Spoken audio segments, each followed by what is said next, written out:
Salut, c'est Trado, je suis content de vous retrouver pour la mise à jour de l'analyse technique du CAC 40 et puisque c'est la fin de semaine, on va faire le traditionnel bilan des dernières analyses actions que l'on a faites. C'était donc les actions qui ont été publiées il y a un mois. On a généralement suffisamment de recul pour voir à quoi ça ressemble. Et c'est assez mitigé cette semaine, hein. On ne peut pas toujours fonctionner avec voilà, une erreur ou deux erreurs sur la semaine. Là, vous allez voir, c'est beaucoup plus mitigé puisque on a commencé avec l'analyse de Poxel et on avait backtesté et mis en place une stratégie reposant sur le double signal MACD 0 retard stochastique qui tous les deux délivraient un signal haussier.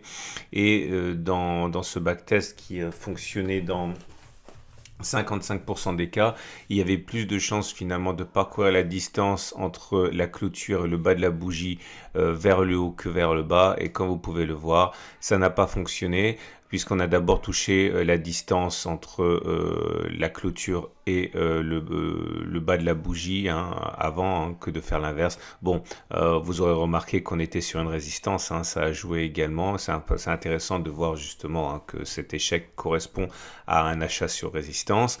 Deuxième analyse action qui a été faite il y a un mois, celle de Medincell. Et là, c'était une stratégie de rebond sur support. On avait une divergence haussière de MACD, vous voyez, et c'est-à-dire qu'on avait fait des plus bas sur les cours, mais on n'avait pas fait de plus bas sur le MACD. Donc, j'avais expliqué qu'on pouvait éventuellement tenter, si on était positif sur la valeur, un achat en mettant un stop loss en dessous des précédents plus bas, et en l'occurrence plus bas et en dessous du support. Et là encore, un échec, puisque ça a été touché. Donc, c'est le deuxième échec d'affilée pour les analyses actions d'il y a un mois. Le troisième, c'était le cycle de Schaff. Le cycle de Schaff qui délivrait un signal haussier en données hebdomadaires. C'était sur Global Bioénergie. Et vous voyez, le signal a été donné sur cette sortie-là avec un stop loss en dessous des précédents plus bas. On avait vu que ça fonctionnait dans 50% des cas, mais on pouvait espérer gagner 2 fois plus si on avait raison que si on avait tort.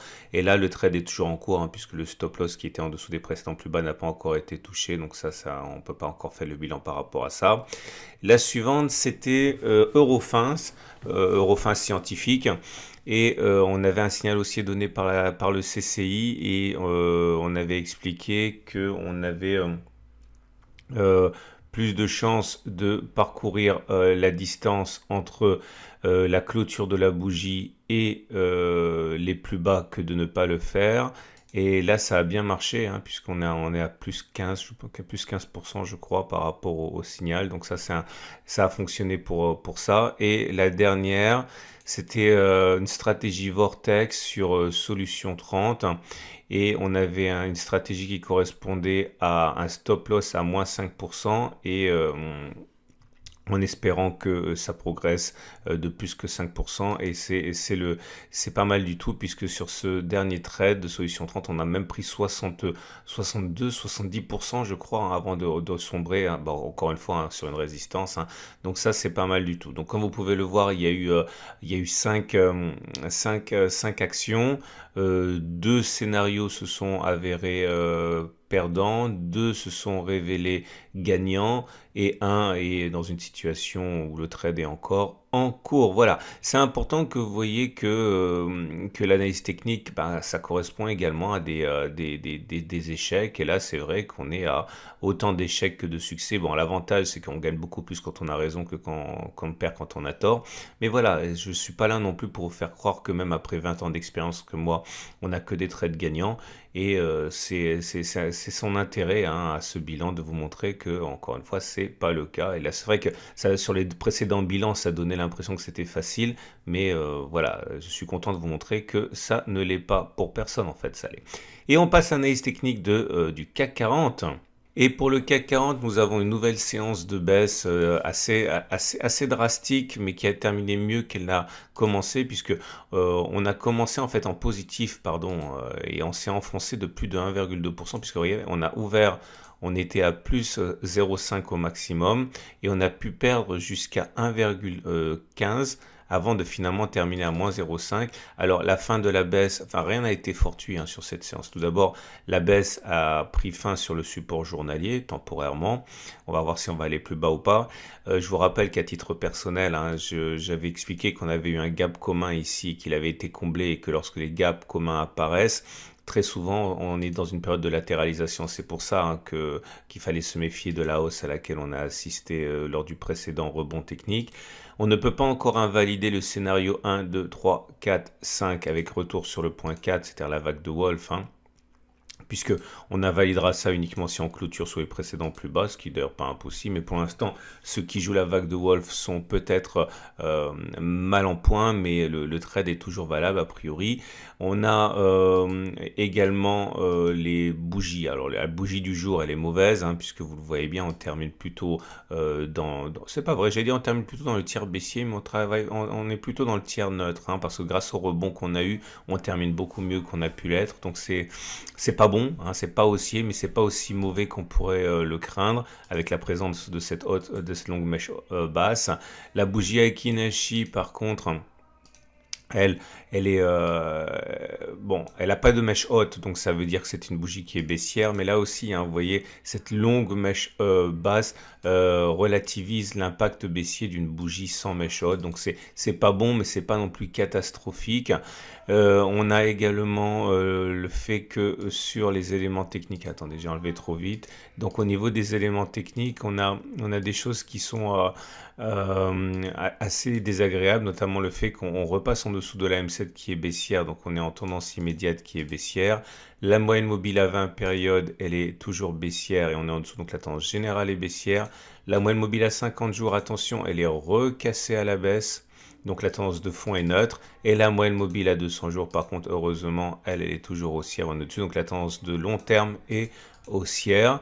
À noter, et ça également, c'est une des raisons pour lesquelles j'étais pas trop confiant par rapport à la hausse, c'est que nous avons cassé le super trend. C'était sur cette bougie. Je vous rappelle que statistiquement, on doit clôturer plus bas que la bougie de clôture en dessous du super trend pour la première fois. Donc clairement, on devrait statistiquement clôturer à un moment ou un autre plus bas que 6395. On a déjà backtesté ça. Et au niveau des autres éléments techniques, on avait expliqué sur la dernière vidéo qu'on avait un vilain signal baissier avec le non-croisement baissier MACD signal. Bon, bah, quelque part, ça valide hein, la baisse du jour. Et nouveau signal baissier donné par le stochastique et par le CCI, puisque le CCI passe en dessous de sa zone de surachat et le stochastique passe en dessous de son signal. On a déjà backtesté ça. Et on va donc terminer avec, comme d'habitude, l'Ishimoku. Et regardez la hausse des volumes, attention, j'ai oublié de le dire, oui, la montée des volumes sur les baisses, c'est jamais bon. Hein. Il faut vraiment que vous regardez l'analyse technique de moyen terme pour voir mes objectifs de baisse. Hein. Et vous avez également l'Ishimoku, je l'ai déjà dit. Et l'Ishimoku, bon, malheureusement, c'est de moins en moins haussier. Ce n'est pas encore baissier, mais on a déjà dit à plusieurs reprises qu'on avait une situation où le nuage s'aplatissait, en particulier la SSB.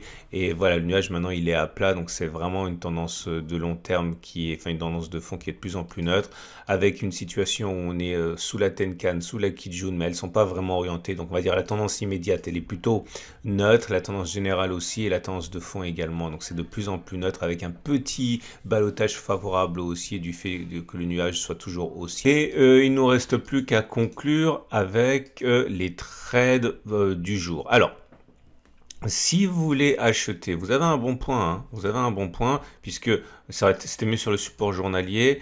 Si vous mettez un stop loss, par exemple à 2% en dessous du support journée, en dessous du gap qui nous a préservé la dernière fois, même 1,6, hein, ça suffit, et que vous avez un objectif sur la résistance journée à 3,6, vous voyez bien que le ratio gain-risque, il est bon. Hein.